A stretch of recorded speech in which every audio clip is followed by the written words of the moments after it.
ರಾತ್ರಿ ಎಚ್ಚರವಾದಾಗ ರೂಮ್ ಪೂರ್ತಿ ಕತ್ತಲು. ನನ್ನ ಸೊಂಟ ಮತ್ತು ಬೆನ್ನಿನ ಮೇಲೆ ಯಾವುದೋ ಎರಡು ಒರಟಾದ ಬಲಿಷ್ಠವಾದ ಕೈಗಳು ಮುಟ್ಟುತ್ತಿವೆ.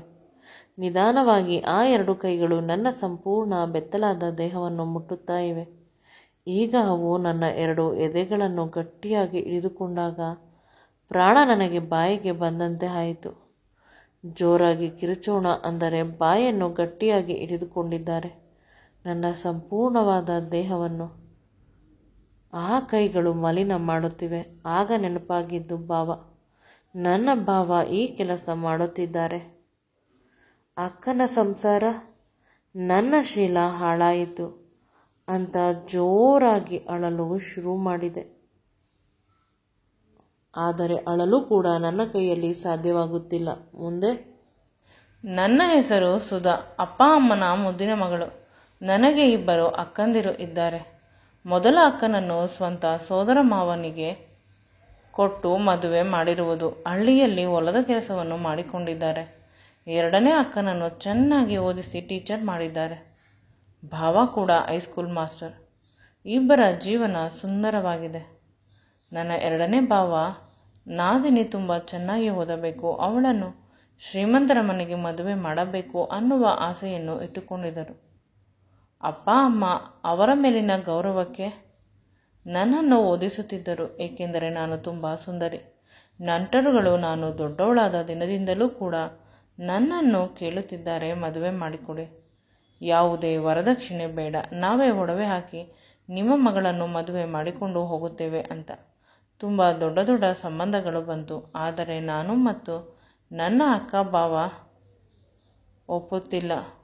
ಇದರಿಂದ ಅಪ್ಪ ತುಂಬ ದಿನ ನನ್ನ ಜೊತೆ ಮಾತು ಬಿಟ್ಟಿದ್ದರು. ನನ್ನ ಎಕ್ಸಾಮ್ಗಳಲ್ಲೂ ಒಳ್ಳೆಯ ಮಾರ್ಕ್ಸ್ ಬರುತ್ತಿದ್ದರಿಂದ ಅವರು ಸುಮ್ಮನಾದರು. PUC ಆದ ಮೇಲೆ ಇಂಜಿನಿಯರಿಂಗ್ ಬೆಂಗಳೂರಿನಲ್ಲಿ ಸೀಟ್ ಸಿಕ್ಕಿತು. ಅಪ್ಪ ಅಮ್ಮ ಹಾಸ್ಟೆಲ್ಗೆ ಹೋಗು ಅಂತ ಅಂದರೆ ನಾನು ಭಾವನ ಮಾತನ್ನು ಕೇಳಿಕೊಂಡು ಅವರ ಮನೆಯಲ್ಲಿ ಇರಲು ಒಪ್ಪಿಕೊಂಡೆ. ಭಾವನಿಗೆ ನಾನು ಎಂದರೆ ಒಂದು ರೀತಿ ಪ್ರೀತಿ. ಒಮ್ಮೊಮ್ಮೆ ಅಕ್ಕನೂ ಕೂಡ ಮುಖ ಸಿಂಡರಿಸಿಕೊಳ್ಳುತ್ತಾಳೆ. ಏಕೆ ನಾದಿನಿ ಮೇಲೆ ಅಷ್ಟೊಂದು ಪ್ರೀತಿ ತೋರಿಸುತ್ತಿದ್ದೀರಾ? ನಾನು ನಿಮಗೆ ಅಸಡ್ಡೆಯ ಅಂತ. ಆಗ ಭಾವ ಅಕ್ಕನನ್ನು ಮುತ್ತು ಕೊಟ್ಟು ತಬ್ಬಿಕೊಂಡು ಸಮಾಧಾನ ಮಾಡುತ್ತಿದ್ದರು. ಅವರಿಗೆ ಇಬ್ಬರು ಮಕ್ಕಳು ಕೂಡ ಮುದ್ದಾಗಿದ್ದಾರೆ. ಇಬ್ಬರು ಅವಳಿ ಜವಳಿ ಆಗಿದ್ದರಿಂದ ಅಕ್ಕ ಸ್ವಲ್ಪ ಇವಳು ಬಂದರೆ ಮಕ್ಕಳನ್ನು ಸುಧಾರಿಸುತ್ತಾಳೆ ಅನ್ನುವ ಮನಸ್ಥಿತಿ ಇದೆ. ಏನೋ ಪ್ರತಿದಿನ ಫೋನ್ ಮಾಡಿ ಕೇಳುತ್ತಾಳೆ, ಪ್ಲೀಸ್ ಬಂದು ಬಿಡು, ಪ್ಲೀಸ್ ಬಂದು ಬಿಡು ಅಂತ. ಭಾವ ದಿನಕ್ಕೆ 3 ಬಾರಿ ಫೋನ್ ಮಾಡುತ್ತಾರೆ. ನಮ್ಮ ಮನೆಯಲ್ಲಿ ಇರು, ನಮ್ಮ ಮನೆಯಲ್ಲಿ ಇದ್ದುಕೊಂಡು ನೀನು ಹಾಸ್ಟೆಲ್ಗೆ ಹೋಗುತ್ತೀಯಾ ಅಂತ, ನೀನು ನಮ್ಮ ಜವಾಬ್ದಾರಿ, ಈ ರೀತಿಯ ದೊಡ್ಡ ದೊಡ್ಡ ಮಾತುಗಳನ್ನು ಆಡುತ್ತಾರೆ. ನನ್ನ ಮತ್ತು ಅಪ್ಪ ಅಮ್ಮನ ಬಾಯಿ ಕಟ್ಟಿ ಹೋಯಿತು. ಅಕ್ಕ ಮತ್ತು ಭಾವನ ಮನೆಯಲ್ಲಿ ಇರಲು ಹೋದೆ ತುಂಬ ಖುಷಿಯಿಂದ. ಏಕೆಂದರೆ ಅದು ನನ್ನ ಹ್ಯಾಪಿ ಪ್ಲೇಸ್. ಅಲ್ಲಿ ಸಿಗುವ ಖುಷಿ ನನಗೆ ಇನ್ನೆಲ್ಲೂ ಸಿಗುವುದಿಲ್ಲ. ನನ್ನನ್ನು ಕರೆದುಕೊಂಡು ಹೋಗಲು ಭಾವ ರೈಲ್ವೆ ಸ್ಟೇಷನ್ಗೆ ಬಂದಿದ್ದರು. ನನ್ನ ಸಾಮಾನುಗಳನ್ನು ಅವರ ಕಾರಿನಲ್ಲಿ ಹಾಕಿ ನನ್ನನ್ನು ಗಟ್ಟಿಯಾಗಿ ತಬ್ಬಿಕೊಂಡರು. ನನಗೆ ಸ್ವಲ್ಪ ಮುಜುಗರವಾಯಿತು. ಭಾವ ಮೊದಲ ಬಾರಿ ಈ ರೀತಿ ನನ್ನನ್ನು ತಬ್ಬಿಕೊಂಡಿದ್ದು. ಏನೋ ಲೈಟಾಗಿ ತಬ್ಬಿಕೊಳ್ಳೋದು ಒಂದು ರೀತಿ, ಇಷ್ಟು ಗಟ್ಟಿಯಾಗಿ. ನಾನು ನಿಧಾನವಾಗಿ ಭಾವನ ಹಿಡಿತವನ್ನು ಬಿಡಿಸಿಕೊಂಡೆ. ಭಾವ ತುಂಬ ತೃಪ್ತಿಯಾಗಿ ಇದ್ದಂತೆ ಅನಿಸಿತು. ಭಾವನ ಮುಖಭಾವದಲ್ಲಿ ತುಂಬ ಸುಖ ಸಂತೋಷ ಇದ್ದಂತೆ. ಒಂದು ರೀತಿ ವಿಚಿತ್ರ ಅಂತ ಅನಿಸುತ್ತಿದೆ. ಇಷ್ಟು ದಿನ ನನ್ನ ಜೊತೆ ಇದ್ದ ಭಾವ, ಈಗ ಇರುವ ಭಾವ ತುಂಬ ವ್ಯತ್ಯಾಸ ಇದೆ. ನಾನು ಏನೂ ಮಾತನಾಡದೆ ಹಿಂದೆ ಸೀಟಿನಲ್ಲಿ ಕುಳಿತು ಅವರು ಕೂಡ ನನ್ನ ಜೊತೆ ಹಿಂದೆ ಸೀಟಿನಲ್ಲಿ ಕುಳಿತರು. ಮುಂದೆ ಡ್ರೈವಿಂಗ್ ಸೀಟ್ನಲ್ಲಿ ಡ್ರೈವರ್ ಕುಳಿತಿದ್ದ. ನನಗೆ ಡ್ರೈವರ್ ಇರುವುದರಿಂದ ಇನ್ನೂ ಭಯ. ಭಾವ ಏನಾದರೂ ಯಾವುದಾದರೂ ಕೆಟ್ಟ ರೀತಿ ನನ್ನ ಜೊತೆ ವರ್ತಿಸಿದರೆ ಅದನ್ನು ಡ್ರೈವರ್ ಅಕ್ಕನಿಗೆ ಯಾವ ರೀತಿ ಚಾಡಿ ಹೇಳುತ್ತಾನೋ.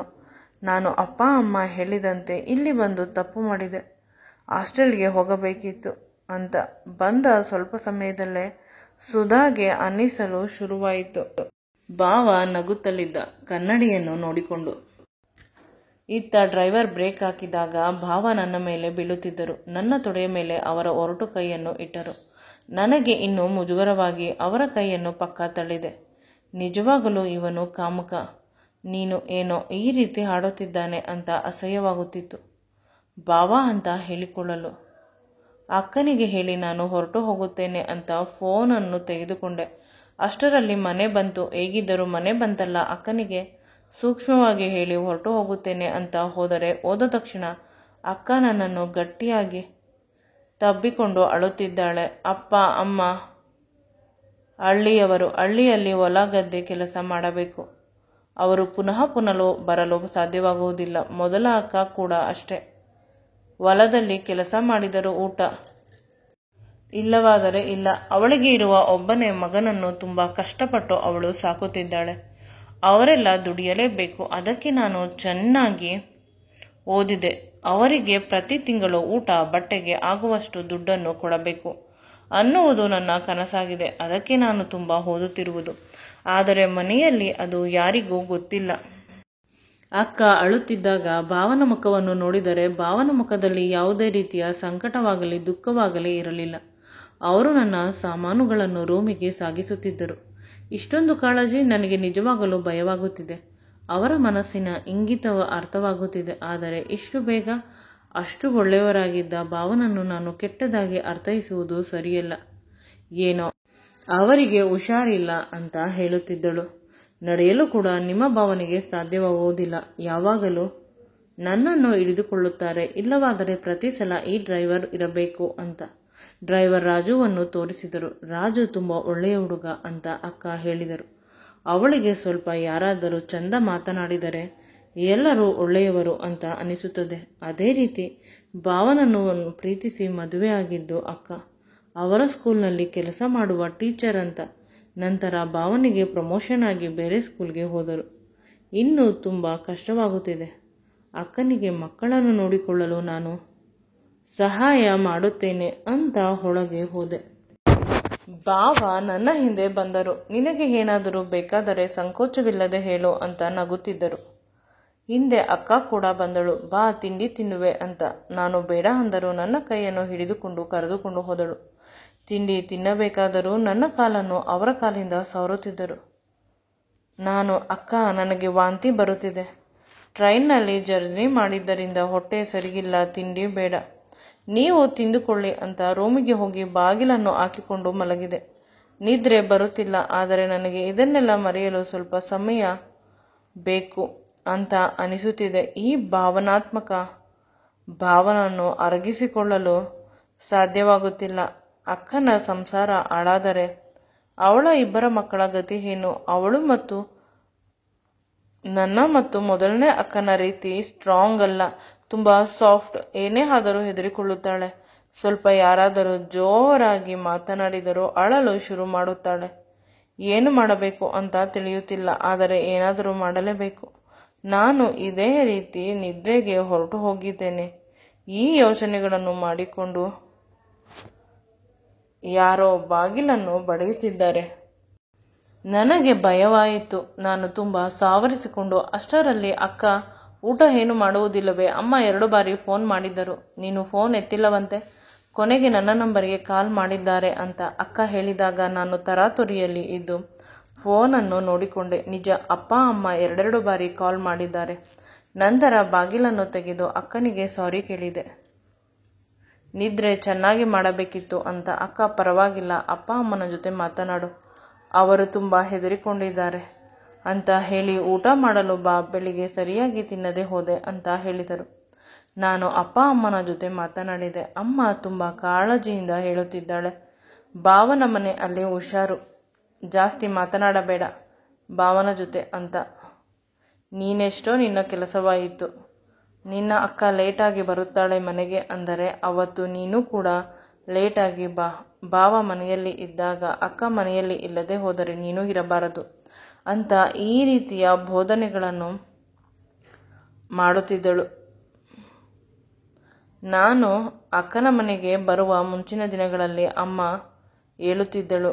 ಆಗ ಅರ್ಥವಾಗದ ಮಾತುಗಳು ಈಗ ನನಗೆ ಅರ್ಥವಾಗುತ್ತಿವೆ. ಈ ಭಯದಲ್ಲೇ ರಾತ್ರಿಯೆಲ್ಲ ನಿದ್ರೆ ಮಾಡಿಲ್ಲ. ಅಕ್ಕನಿಗೆ ಹೇಳುವ ಎಂದರೆ ಅವಳು ಮೆಂಟಲಿ ವೀಕ್. ಏನು ಮಾಡಲಿ, ಮಾರನೇ ದಿನ ಕಾಲೇಜಿಗೆ ಹೋಗಿ ಅಡ್ಮಿಷನ್ ಆಗಬೇಕೆಂದು ಅಂದುಕೊಂಡವಳು ಹಾಗೆ ಮಲಗಿಬಿಟ್ಟೆ. ಅಕ್ಕ ಮರುದಿನ ಎಲ್ಲ ಅಡಿಗೆಯನ್ನು ಮಾಡಿ ಹೋಗಿದ್ದಾಳೆ. ನನಗೆ ಮೆಸೇಜ್ ಮಾಡಿದ್ದಾಳೆ, ಟಿಫನ್ ಹಾಕಿದ್ದೇನೆ ತಿನ್ನು, ಅಡಿಗೆಯನ್ನು ಮಧ್ಯಾಹ್ನಕ್ಕೆ ಬಿಸಿ ಮಾಡು, ನಿನ್ನ ಕಾಲೇಜ್ ಶುರುವಾಗುವುದು ಇನ್ನು 15 ದಿನವಾಗುತ್ತದೆ ಅಂತ. ನಮ್ಮ ಟೀಚರ್ ಮಗ ಅಲ್ಲೇ ಓದುತ್ತಿರುವುದು. ಎಲ್ಲ ವಿಚಾರಿಸಿದ್ದೇನೆ, ಏನು ಕೆಲಸ ಮಾಡಬೇಡ, ಸ್ವಲ್ಪ ಪಾತ್ರೆಗಳು ಇದೆ ಅದನ್ನು ತೊಳೆದು ಬಿಟ್ಟು ಮಕ್ಕಳನ್ನು ನೋಡಿಕೊ ಅಂತ ಹೇಳಿದಳು.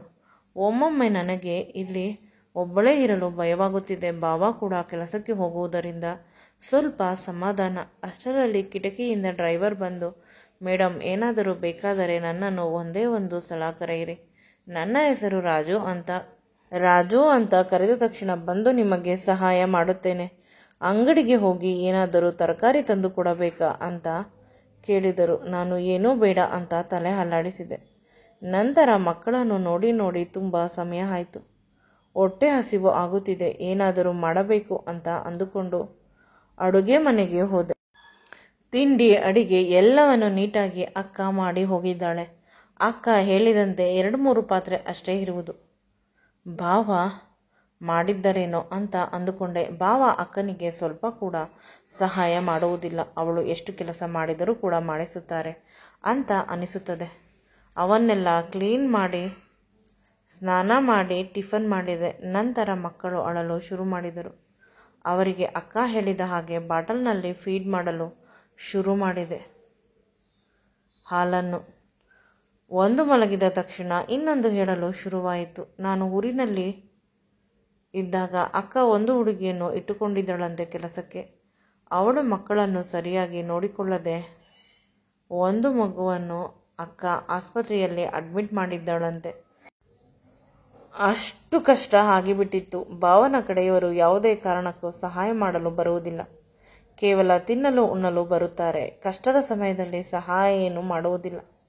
ಭಾವ ಕೂಡ ಅದೇ ರೀತಿ ಇದ್ದಾರೆ. ಮಕ್ಕಳು ಕೇವಲ ಅಕ್ಕನದು ಅನ್ನುವ ರೀತಿ ವರ್ತಿಸುತ್ತಾರೆ. ಒಮ್ಮೊಮ್ಮೆ ಯಾವುದೇ ಜವಾಬ್ದಾರಿ ತೆಗೆದುಕೊಳ್ಳುವುದಿಲ್ಲ ಅಂತ ಯೋಚನೆ ಆಯಿತು. ಆ ಯೋಚನೆಯನ್ನು ತಡೆದುಕೊಳ್ಳಬಹುದು, ಆದರೆ ನನ್ನ ಜೊತೆ ನಡೆದುಕೊಳ್ಳುವುದನ್ನು ತಡೆದುಕೊಳ್ಳಲು ಸಾಧ್ಯವಿಲ್ಲ ಅಂತ ಯೋಚಿಸುತ್ತಿದ್ದೆ. ಇಂದು ಭಾವ ಸ್ವಲ್ಪ ಬೇಗ ಬಂದರು. ಅದು ಇನ್ನೂ ಭಯವಾಯಿತು. ನಾನು ಮಕ್ಕಳು ಇರುವ ರೂಮಿನಲ್ಲಿ ಒಳಗಡೆಯಿಂದ ಲಾಕ್ ಮಾಡಿಕೊಂಡೆ. ನಾನು ಇರುವುದು ಭಾವನಿಗೆ ಸರಿಯಾಗಿ ಕಾಣಿಸದೇ ಇರಲಿ, ಮಲಗಿಬಿಟ್ಟಿದ್ದೇನೆ ಅಂತ ಅಂದುಕೊಳ್ಳಲಿ ಅಂತ. ಅದೇ ರೀತಿ ಆಯಿತು. ಪ್ರತಿದಿನವೂ ಇತ್ತೀಚೆಗೆ ಭಾವ ಬೇಗ ಬಂದು ಬಿಡುತ್ತಾರೆ. ನಾನು ಜಾಸ್ತಿ ಹೊರಗೆ ಹೋಗುವುದಿಲ್ಲ ರೂಮಿನಿಂದ. ಅವರ ಮುಖ ಕೂಡ ನೋಡುವುದಿಲ್ಲ. ರೂಮನ್ನು ಕೂಡ ಲಾಕ್ ಮಾಡುತ್ತೇನೆ. ತುಂಬ ಸಲ ಎಷ್ಟು ಬಾಗಿಲು ಬಡಿದರೂ ಕೂಡ ನಾನು ಬಾಗಿಲನ್ನು ತೆಗೆಯುವುದಿಲ್ಲ. ಎಲ್ಲ ಸರಿ ಹೋಯಿತು ಅಂತ ಅಂದುಕೊಳ್ಳುತ್ತಿದ್ದೆ. ಆದರೆ ಈ ಭಾವ ಪುನಃ ಅದೇ ರೀತಿ. ಅಥವಾ ನಾನೇ ಭಾವನನ್ನು ಕೆಟ್ಟದಾಗಿ ಅರ್ಥೈಸಿಕೊಂಡಿದ್ದೀನ ತಿಳಿಯುತ್ತಿಲ್ಲ. ಇಂದು ಅಕ್ಕನಿಗೆ ಸ್ಕೂಲಿನಲ್ಲಿ ತುಂಬ ಕೆಲಸವಿದೆಯಂತೆ. ನಾಳೆ ಮಕ್ಕಳೆಲ್ಲ ಟೂರ್ಗೆ ಹೋಗುತ್ತಾರಂತೆ. ಅವರಿಗಾಗಿ ಎಲ್ಲ ಅರೇಂಜ್ಮೆಂಟ್ಸ್ ಮಾಡಬೇಕು ಅಂತ. ಅಕ್ಕ, ನಾನು ಬರುವುದು ಸಾಯಂಕಾಲವಾಗುತ್ತದೆ, ಲೈಟಾಗಿ ಏನಾದರೂ ಟಿಫನ್ ಮಾಡು, ಬೇಸರ ಮಾಡಿಕೊಳ್ಳಬೇಡ ಅಂತ ತುಂಬ ವಿನಯವಾಗಿ ಕೇಳಿಕೊಂಡಳು. ನನಗೆ ದುಃಖವಾಯಿತು. ನಾನು ನಿನ್ನ ಸ್ವಂತ ತಂಗಿ, ಆರ್ಡರ್ ಮಾಡು ಅಂತ ಬೈದೆ. ಮೊದಲ ಅಕ್ಕ ಫೋನ್ ಮಾಡಿದಾಗ ಅವಳಿಗೆ ಸ್ವಲ್ಪ ಲೈಟಾಗಿ ಭಾವನ ಬಗ್ಗೆ ವಿಷಯ ಹೇಳಿದಾಗ ಅವಳು ಅಂದಳು, ಎಲ್ಲ ಗಂಡಸರು ಅದೇ ರೀತಿ. ನೀನು ಅವರ ಮನೆಗೆ ಹೋಗಿದ್ದು ನನಗೂ ಕೂಡ ಇಷ್ಟವಿಲ್ಲ.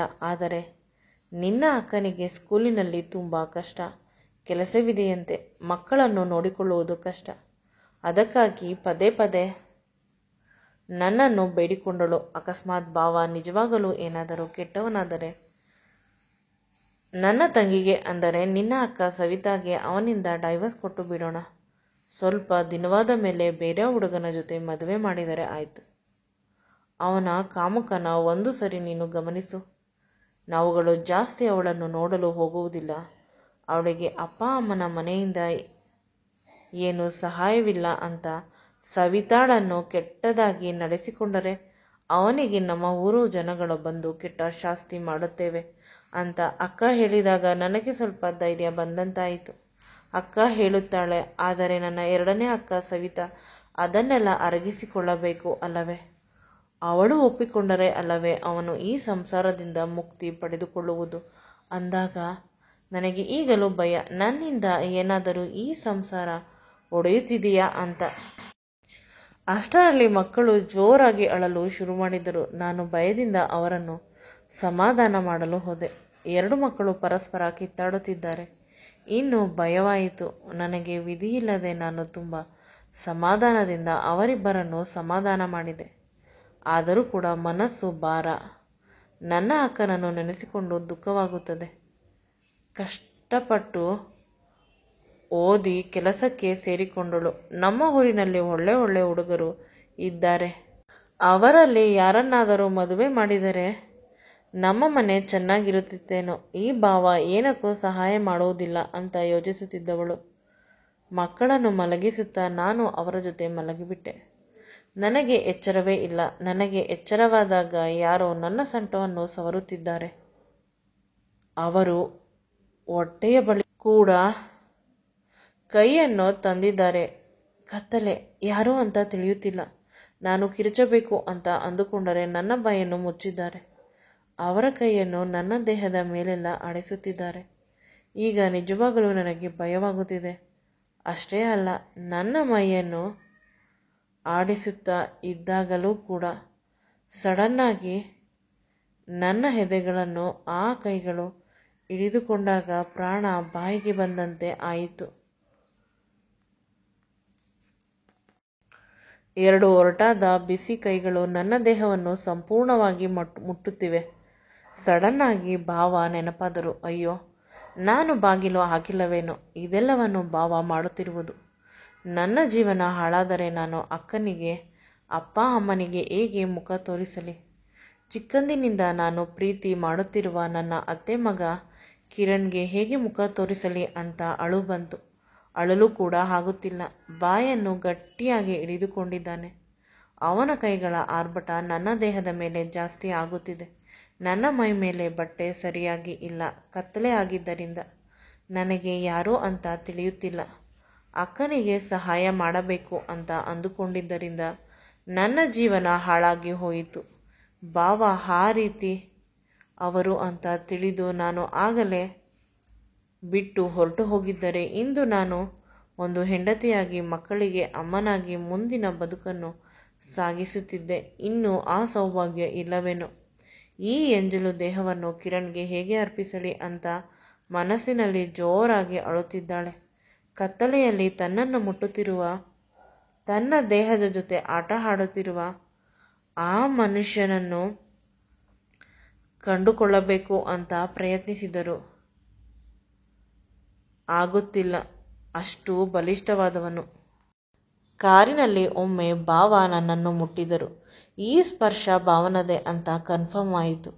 ನನ್ನ ಮತ್ತು ಅಕ್ಕನ ಜೀವ ಒಬ್ಬ ಮನುಷ್ಯನಿಂದ ಹಾಳಾಯಿತು ಅಂತ ದುಃಖದಿಂದ ಅಳಲು ಶುರು ಮಾಡಿದರೆ ಅಳಲು ಕೂಡ ಆಗುತ್ತಿಲ್ಲ. ಭಾವ ಅಂದರೆ ತಂದೆ ಸಮಾನ. ತಂದೆ ಈ ರೀತಿ ಮಾಡಿದರೆ ಅವಳ ಮನಸ್ಸು ಅಸಹ್ಯದಿಂದ ಕೂಡಿದೆ. ಆಗ ಯಾವುದೋ ಅಪರಿಚಿತ ಧ್ವನಿ ಕೇಳಿಸಿತು. ಸುಧಾ, ಸುಧಾ ಅಂತ. ಕಣ್ಣು ತೆಗೆದು ನೋಡಿದಾಗ ಅದು ನನ್ನ ಅತ್ತೆಯ ಮಗ ಕಿರಣ್. ಅವನನ್ನು ಗಟ್ಟಿಯಾಗಿ ತಬ್ಬಿಕೊಂಡು ಅಳಲು ಶುರು ಮಾಡಿದೆ.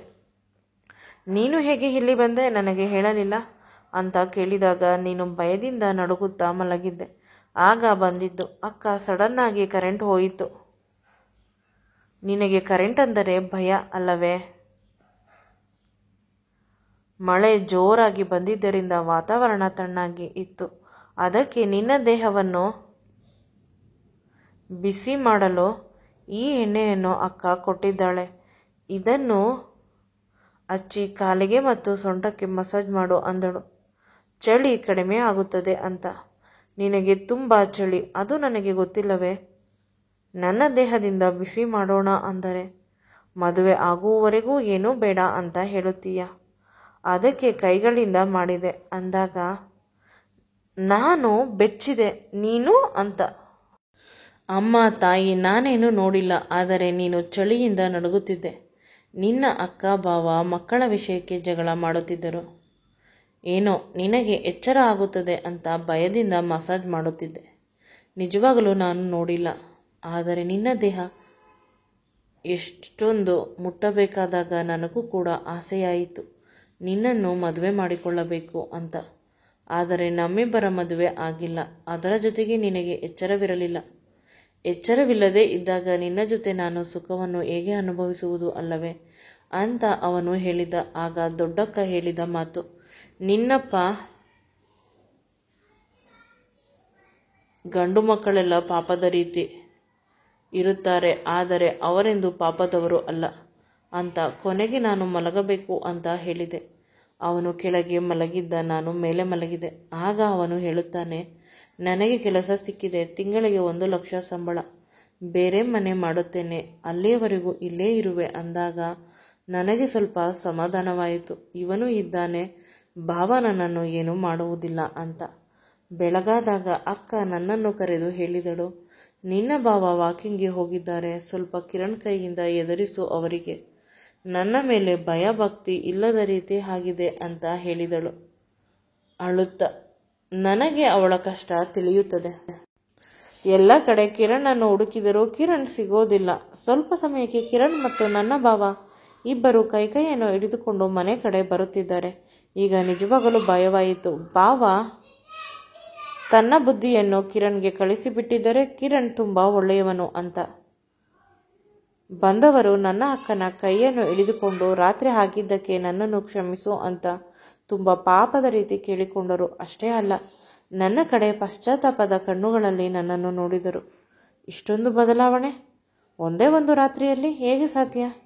ಕಿರಣ್ ಕಾಲರನ್ನು ಗಟ್ಟಿಯಾಗಿ ಹಿಡಿದುಕೊಂಡು ನಾನು ರೂಮಿಗೆ ಕರೆದುಕೊಂಡು ಹೋಗಿ ರೂಮಿನ ಬಾಗಿಲನ್ನು ಹಾಕಿ ಕೇಳಿದೆ, ಏನು ಮಾಡಿದೆ ನೀನು ಭಾವನಿಗೆ ಹೇಳು ಅಂತ. ಹೇಳುತ್ತೇನೆ, ನನ್ನ ತುಟಿಗೆ ನೀನು ಮುತ್ತು ಕೊಟ್ಟರೆ ನಾನು ಸೀರಿಯಸ್ ವಿಷಯ ಕೇಳುತ್ತಿದ್ದೇನೆ. ನೀನು ಈ ರೀತಿ ಆಡಿದರೆ ಸರಿಯಾಗಿ ನನ್ನ ಕೈಯಲ್ಲಿ ಒಡೆಸಿಕೊಳ್ಳುತ್ತೀಯಾ ಅಂತ ಅವಳು ಹೇಳಿದಳು. ಆಗ ಅವನು ಮುತ್ತು ಕೊಟ್ಟರೆ ಮಾತ್ರ ಅಂತ ಹಠ ಹಿಡಿದ. ಅವಳು ಮುತ್ತನ್ನು ಕೊಟ್ಟಳು ತನ್ನ ತುಟಿಗಳಿಂದ ಅವನ ತುಟಿಗಳಿಗೆ. ಅವಳು ಸ್ವಲ್ಪ ಸಮಯದ ನಂತರ ಅವನು ಹೇಳಿದ, ಊರಿನಲ್ಲಿ ಇರುವ ನಿನ್ನ ಅಪ್ಪ ಅಮ್ಮನ ಎಲ್ಲ ಆಸ್ತಿಯನ್ನು ನಿನ್ನ 2ನೇ ಅಕ್ಕನಿಗೆ ಕೊಟ್ಟು ಬಿಡುತ್ತೇವೆ ಅಂತ ಹೇಳಿದೆ. ಆಸ್ತಿ ಖುಷಿಗಾಗಿ ನಿನ್ನ ಭಾವ ನಿನ್ನ ಅಕ್ಕನನ್ನು ರಾಣಿಯಂತೆ ನೋಡಿಕೊಳ್ಳುತ್ತಾರೆ ಅಂದಾಗ ನನ್ನ ಅಪ್ಪ ಅಮ್ಮ ಹೇಳಬೇಕು. ನೀನು ಹೇಗೆ ಹೇಳುತ್ತೀಯ? ಅದು ನಿನ್ನ ಮೊದಲ ಅಕ್ಕನಿಗೆ ತುಂಬ ಜಮೀನು ಇದೆ ಅಲ್ಲವೇ? ಇರುವ ಜಮೀನನ್ನೇ ಅವರು ನೋಡಿಕೊಳ್ಳಲು ಸಾಧ್ಯವಾಗುತ್ತಿಲ್ಲ. ಅದಕ್ಕೆ ನನಗೆ ಅಂದರೆ ನಿನಗೆ ಮತ್ತು ನಿನ್ನ 2ನೇ ಅಕ್ಕನಿಗೆ ಜಮೀನು ಮನೆ ಎಲ್ಲವನ್ನು ಕೊಡಲು ಒಪ್ಪಿಕೊಂಡಿದ್ದರು. ನನಗೆ ಒಳ್ಳೆ ಕೆಲಸ ಸಿಕ್ಕಿದೆ, ನೀನು ಕೂಡ ಕೆಲಸಕ್ಕೆ ಹೋಗುತ್ತೀಯಾ? ಸ್ವಲ್ಪ ವರ್ಷಗಳಾದ ಮೇಲೆ ನಿನ್ನ ಅಕ್ಕನ ಮನೆಯ ಪರಿಸ್ಥಿತಿ ಚೆನ್ನಾಗಿಲ್ಲ. ನಿನ್ನ ಭಾವ ಯಾವಾಗಲೂ ನಿನ್ನ ಅಕ್ಕನನ್ನು ಗತಿಯಿಲ್ಲದವಳು ಅನ್ನುವ ರೀತಿ ಟ್ರೀಟ್ ಮಾಡುತ್ತಾರೆ. ಅದಕ್ಕಾಗಿ ಎಲ್ಲ ಆಸ್ತಿಯನ್ನು ನಿನ್ನ ಅಕ್ಕನ ಹೆಸರಿಗೆ ಬರೆದು ಬಿಡೋಣ. ಆಗ ಅವರು ಚೆನ್ನಾಗಿ ನೋಡಿಕೊಳ್ಳುತ್ತಾರೆ. ಅಕಸ್ಮಾತ್ ಹಾಗೂ ಕೂಡ ನೋಡಿಕೊಳ್ಳಿಲ್ಲವಾದರೆ ಮುಂದಿನ ಸ್ಟೆಪ್ ನಾವು ತೆಗೆದುಕೊಳ್ಳಬಹುದು ಅಲ್ಲವೇ? ನಿಮ್ಮ ಅಕ್ಕನ ಸಪೋರ್ಟ್ಗೆ ನಾವು ನಿಲ್ಲೋಣ ಅಂದಾಗ ಈಗ ನಿಜವಾಗಲೂ ಕೂಡ ಅವನನ್ನು ಗಟ್ಟಿಯಾಗಿ ತಬ್ಬಿಕೊಳ್ಳಬೇಕು ಅಂತ ಅನಿಸಿತು. ನನ್ನ ತಲೆಯನ್ನು ಅವನ ಎದೆಗೆ ಕೊಟ್ಟೆ. ನನ್ನ ಅಕ್ಕನ ಬಗ್ಗೆ ನನಗಿಂತ ಹೆಚ್ಚಾಗಿ ನೀನು ಯೋಚನೆ ಮಾಡುತ್ತಿದ್ದೀಯ ಅಂದಾಗ ಹೇಗೆ ಹೇಳಿಬಿಡು, ಅವಳು ಕೂಡ ನನ್ನ ಅತ್ತೆ ಮಗಳು ಅಂತ ಹೇಳಿದ. ನಿನಗೆ ಮಾತ್ರ ಅಕ್ಕನಾ? ನಾನು 2 ವರ್ಷ ದೊಡ್ಡವನಾಗಿದ್ದರೆ ನಿನ್ನ ಅಕ್ಕನನ್ನೇ ಮದುವೆ ಆಗುತ್ತಿದ್ದೆ. ಅವಳು ಎಷ್ಟು ಸುಂದರವಾಗಿದ್ದಾಳೆ ಅಂತ ತಮಾಷೆಗೆ ಹೇಳಲು ಬಂದ. ಇಲ್ಲಿಯವರೆಗೂ ಅವನನ್ನು ಗಟ್ಟಿಯಾಗಿ ತಬ್ಬಿಕೊಂಡಿದ್ದ ಸುಧಾಗೆ ಕೋಪ ಬಂದು ಅವನ ಕೆನ್ನೆಗೆ 2 ಬೀಸಿದಳು. ನಿಜವಾಗಲೂ ಕೂಡ ಕೆನ್ನೆ ಈಗ ಕೆಂಪಾಯಿತು. ಕೋಪದಲ್ಲಿ ಹೊಡೆದರೂ ಅವಳಿಗೆ ಭಯವಾಯಿತು. ನಂತರ ಆ ಕೆಂಪಾಗಿದ್ದ ಕೆನ್ನೆಯನ್ನು ತನ್ನ ತುಟಿಗಳಿಂದ ಮುತ್ತುಗಳನ್ನು ಕೊಟ್ಟು ತಣ್ಣಗೆ ಮಾಡಲು ಪ್ರಯತ್ನಿಸಿದಳು. ನಂತರ ಕೆನ್ನೆಯ ಮೇಲಿದ್ದ ಅವಳ ತುಟಿಗಳು ಅವನ ತುಟಿಗಳ ಬಳಿ ಬಂದವು. ಇಬ್ಬರು ಪರಸ್ಪರ ಒಬ್ಬರಿಗೊಬ್ಬರು ಮುತ್ತನ್ನು ಕೊಟ್ಟಿಕೊಳ್ಳಲು ಆರಂಭಿಸಿದರು. ನಿರಂತರವಾಗಿ ಅವರ ಪ್ರೀತಿ ಜನುಮ ಜನುಮದ ಅನುಬಂಧ. ಈ ವಿಡಿಯೋ ನಿಮಗೆ ಇಷ್ಟವಾಗಿದ್ದಲ್ಲಿ ನನ್ನ ಚಾನಲನ್ನು ಲೈಕ್ ಮಾಡಿ, ಶೇರ್ ಮಾಡಿ ಮತ್ತು ಸಬ್ಸ್ಕ್ರೈಬ್ ಮಾಡಿ. Thanks for watching.